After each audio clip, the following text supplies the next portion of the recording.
I'm Gina. Ako si Ana at kami ay mga 50 dito sa Korea. So bakit 50? Kasi 50 na tayo. Okay. Gawin natin 50 plus. Yes, 50 Okay. na po kami at sobrang tagal na natin dito sa Korea. Gina, kailan ka unang dumating sa Korea? I think, it's 1998. 1998. August 1998. August. So, August na yun, di ba? Yeah. So, ibig sabihin, summer nung dumating Yes, ka? yes, summer. Paano naman yung panahon nun?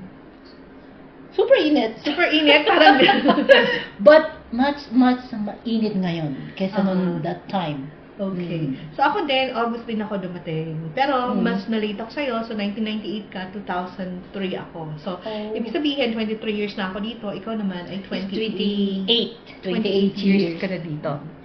So, nung una tayong dumating dito sa Korea, bagets pa tayo.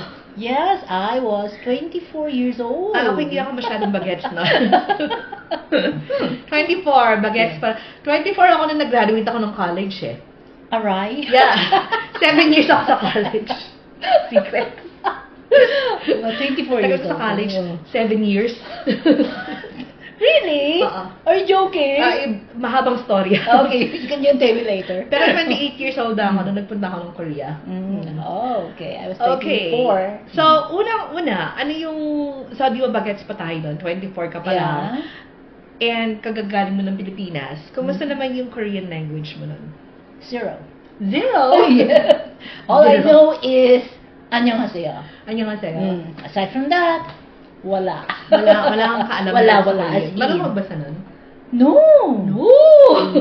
Okay. As in, wala talaga. I think, alam ko talaga marunong sila. Just like ours, na marunong silang mag-English. So, I don't think about it. Pero hindi pala. Pero, na-shock ako. na hindi pala. Oh, grabe. So, ako naman, nasa Pilipinas ako noon. Tapos, after ko mag-asawa, is nag-aral ako ng Korean nang ako mag-isa. Lucky for you. Yeah, yung ano lang, May reading book lang. Yeah, bumili ako ng book sa Pilipinas. Ano lang, reading, I mean, yung Hangul, Ako, bumili ako ng dictionary. ano lang, yung sa mga kabasa ako. Pero hindi talaga ako nag-aral na, kasi ngayon, para sa mga nag-aasawa ng Korean, kailangan nilang mag-aral talaga ng Korean. Yes. Really? Wow. At, I'm not sure now, pero parang kailangan din nilang kumuha ng topic 1. Really? I didn't know that one. Okay. Check natin yan later. So, karaniwan ng mga pumupunta dito na may asawang Korean, marunong na sila mag-Korean. Hindi kagaya natin. Hindi talaga zero talaga. Oo, zero pa tayo. Annyeonghaseyo lang. Tapos hindi pa natin masabi ng tama. Yes, okay. Annyeonghaseyo. Annyeonghaseyo. Yes. So, kagaya ng sabi natin, nung una tayong dumating dito, wala tayong alam na Korean. Kamusta naman ang Korean mo ngayon? Ow! Good. Gumacharyo? Yes, very much. Uh-huh. But my pronunciation is the Tayo. worst. Okay. Yung pronunciation ko is not really that good, but yung understanding ko sa Korean, 100% nakakaintindi ako. 100%. Yes. So, halimbawa, yung naglalakad ka sa tabi-tabi, tapos may adjuman na kumausap sa'yo, maintindihan mo siya. Of course! Makakapag-hold ka ng conversation. Yes. Hindi ka mag-sign language. No need. Okay. No need about that one. Okay. Hindi pag sinabi sa'yo, ano sa'yo? Zero. Zero Korean. Ako pa mag-a-approach. Wow. Nag-aaral ka ba ng Korean dito? Self-study. Self-study. Yes, the first time na punta ko dito, siguro 1 month, wala pang 1 month, binili na agad ng asawa ko ng computer. And then gumawa siya ng alphabet. Yung alphabet na yun na nasa flashcard, still nasa akin pa Nasa rin. iyo pa rin. Oo. In English and then in Korean. In pronunciation, para alam ko. So, self-study so, lang. Ba't di ka nag-aral sa, halimbawa sa Tamunwa? Or sa... nabuntis kasi ako. Okay. Ako eh. Hindi, pero kasi anong time na yun, wala pa eh. Wala pa mga Tamunwa Center, wala pa mga labor center. Tapos, kung gusto mag-aaral ka ng Korean noon, magbabayad ka. Yes, you have to pay. Yeah, magbabayad ka sa mga language schools, gaya ng YBM or... Yes. Okay. Yeah, so ganun, yung may friend ako na ganun yung ginawa niya.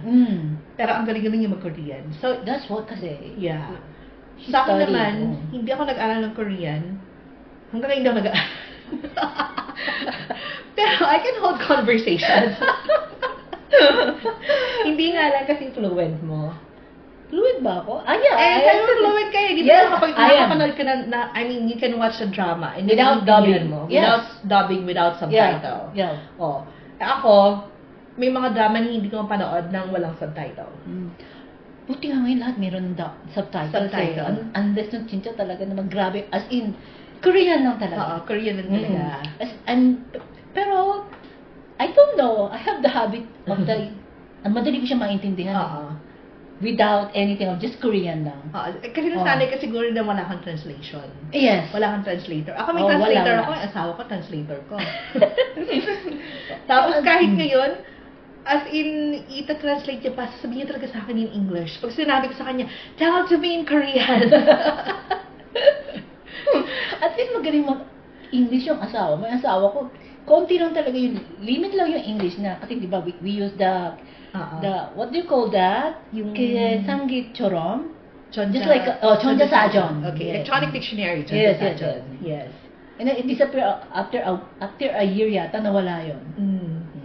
Hindi naman, kasi ginagamit ko pa rin yun ng 2002 eh. Ay, 2003.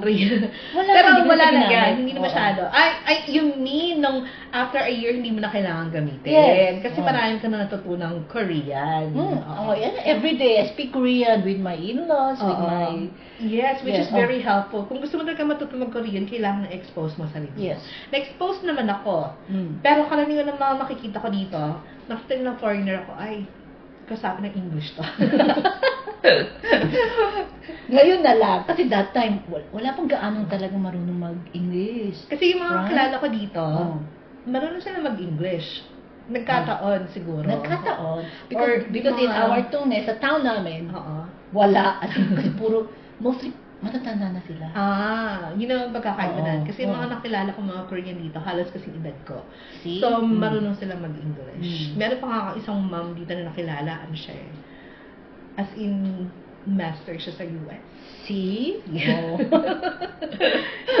So, nung first time nating dumating dito, August, summer, walang problema, mainit, pero okay lang, carry on. Okay, so paano tayo nag-adjust sa winter? Kasi di ba wala namang winter sa Pilipinas? Yes. And kung fall, merong pagpunta ng Baguio, medyo malamig. Pero minsan lang tayo pumunta ng Baguio. Yes. Pero carry pa rin. Pero yung winter talaga, sobrang shock. Paano mo na-experience yung first winter mo? So, I think it was November, and I was pregnant with my first born. Yes. August, tapos pregnant ka na ng winter? Yeah. November. Honeymoon baby. Okay. I was looking at the window, and then, all of a sudden, slowly, umaano na yung puti ba? Puti pa lang. Hindi pa siya nagre-raining talaga. As in, konti-konti pa lang. Sabi ko, titignan mo siya. Ano kaya to? Wala pa akong idea na nag-winter na siya. And then, lumabas ako. Tapos, yun na, nag-start na siya na as in, lumalakas na yung ano niya. Tapos, I called my mom. Sabi ko, excited ako. Sabi, oh, mama! Nanay. Not oh, mama. Nag-winter. Natatawa yung nanay ko. Anong itsura ng winter? Sabi ko, puti. Nag-snow. Ang kulay yung puti.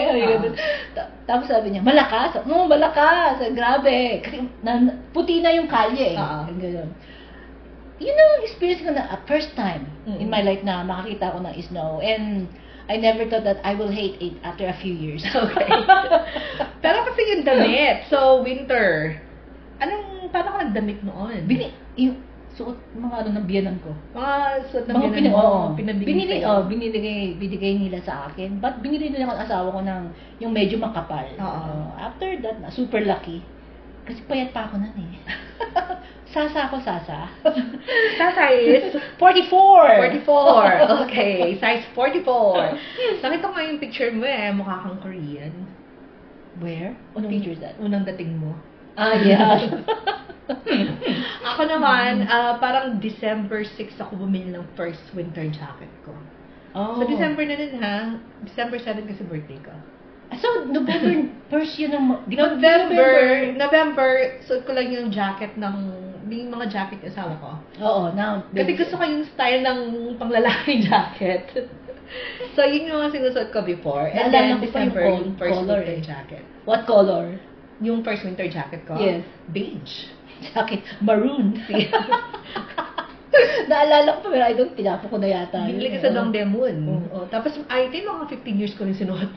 Ang tagal. Ang tagal mo. Me Oo, too. kasi masyadong, Mm. I mean, ang ganda ng pagkakagawa. Mm. So, over 15 years ko siya nasuot. And then, nag-decide ako, okay, nasira na Say yung... goodbye na. Yeah, so goodbye na sa winter jacket na yun. So, like sabi mo, nag-enjoy ka naman sa first sight of snow mo. Yes. I And did then, enjoy it. like mo na yung winter. No. So, bakit? I hate snow. You hate snow. Because every time na mag-i-snow, nadadapa ako. Ow. So, I think, the first time ko madapa is nung lumipat na kami sa Seoul. 1 year lang kami tumira sa Uijeongbu. Ay, pag-usapan natin yan later. Okay. And then, siguro after 3 years, Oo. nalit na ako, nag-start na ako lagi madapa. And then after that, I hate it. Okay. So, siguro tapusin na natin to. Okay. At susunod natin gagawin is pag-usapan natin ang tungkol sa first experience natin dito. Okay. Okay? Say bye! Bye. Bye!